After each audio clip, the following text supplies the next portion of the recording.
पिरियड्समध्ये आता जेव्हा स्वच्छतेचा विषय येतो, मग तेव्हा ऑफकोर्स पॅड्सचा विषय येणार, मेन्स्ट्रुअल टॅम्पॉन. कपचा विषय येणार, टॅम्पॉनचा विषय येणार. आता ते नवीन पिरियड पॅन्टी पण निघाल्यात, त्याचा पण विषय येणार. सो मला एक-एक या सगळ्याबद्दल एक-एक करून आपण बोलूयात. तर सगळ्यात आधी पॅड्सबद्दल आपण बोलूया. आता ग्रामीण भागात तर अजूनही बऱ्याच ठिकाणी पॅड्स वापरत नाही, अजूनही कपडाच वापरतात. पण मग पॅड्स पण वापरताना काय काळजी घेतली पाहिजे? काय काही जणांना रॅशेस येतात पॅड्सनी पण. मग त्यांनी काय करायला पाहिजे? पाळीमध्ये जर आपण कापड वापरायचा विचार केला, तर तो नक्कीच चुकीचा आपण म्हणतो आणि तो आहे. कारण कसं असतं, की आपण ते कापड स्वच्छ धुणे, ते व्यवस्थित डेटॉलमधून काढणे, प्लस ते कोरडं उन्हामध्ये वाळवणं, ह्या गोष्टी प्रॅक्टिकली एवढ्या शक्य नसतात. तर आपण पाळीच्या वेळेला जे पॅड वापरतो, ते पॅड कधी-कधी स्किनला घासल्यामुळे रॅशेस वगैरे येऊ शकतात किंवा मग ते खूप सेंटेड असतील तर. मग अशा स्त्रियांनी ऑर्गॅनिक पॅड किंवा मग नुकतेच जे आपण नॅचरल कापूस वगैरे जे म्हणतो, त्याच्यापासून बनवलेल्या पॅड त्या वापरू शकतात. हां. आणि मेन्स्ट्रुअल कपबद्दल खूप हं. कमी जणांना अजून पण माहिती आहे. खरं तर तो खूप चांगला एक पर्याय आहे.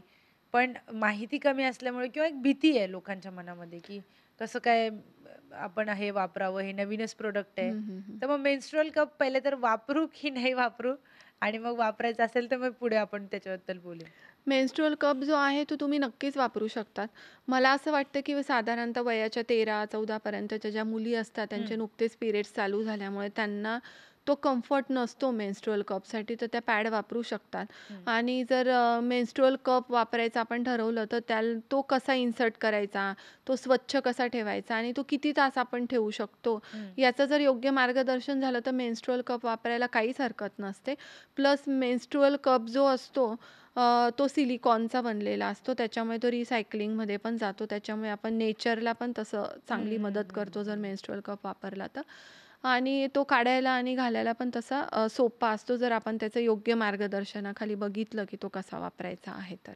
म्हणजे लहान मुलींनी तरी वापरू नये सुरुवातीला? हां, म्हणजे सुरुवातीला ॲक्चुअली पाळी चालू झाल्यामुळे त्या थोड्या घाबरलेल्या पण हं, असतात. हं. त्यांना सवय पण नसते.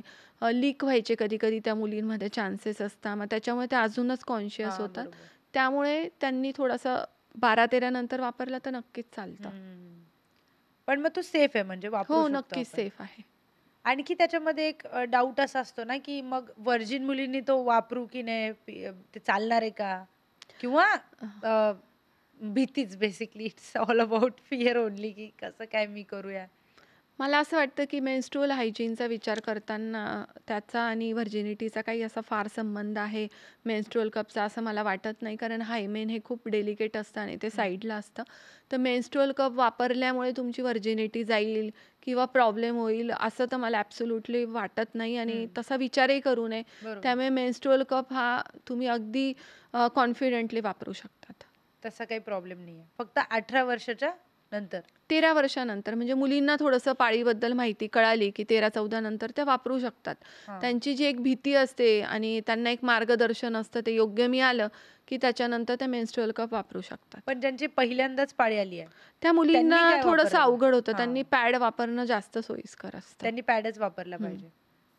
टेम्पॉन बद्दल काय सांगाल? टेम्पॉन यूज केलं पाहिजे की नाही? टॅम्पॉन जे असतं ते साधारणतः स्विमर्स किंवा ॲथलीट्स वापरतात. टॅम्पॉनमध्ये पण तेच असतं, की काही ब्लड क्लॉटिंग वगैरे एजंट असतात, की पाळी चालू झाल्यानंतर ते तिथंच क्लॉट होतं आणि लीक होत नाही. हां, त्यानी ते वजनाच्या थोड्याशा आतल्या साईडला इन्सर्ट केल्यामुळे लीक किंवा कंटॅमिनेशनची भीती नसते. हां. त्याच्यामुळे बऱ्याचदा स्विमर्स आणि ॲथलीट्स जे असतात ते टॅम्पॉन प्रिफर करतात.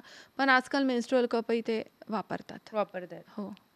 पिरियड पॅन्टी पण आता एक नवीन हां, आलंय. पिरियड पॅन्टी वापरू शकतात.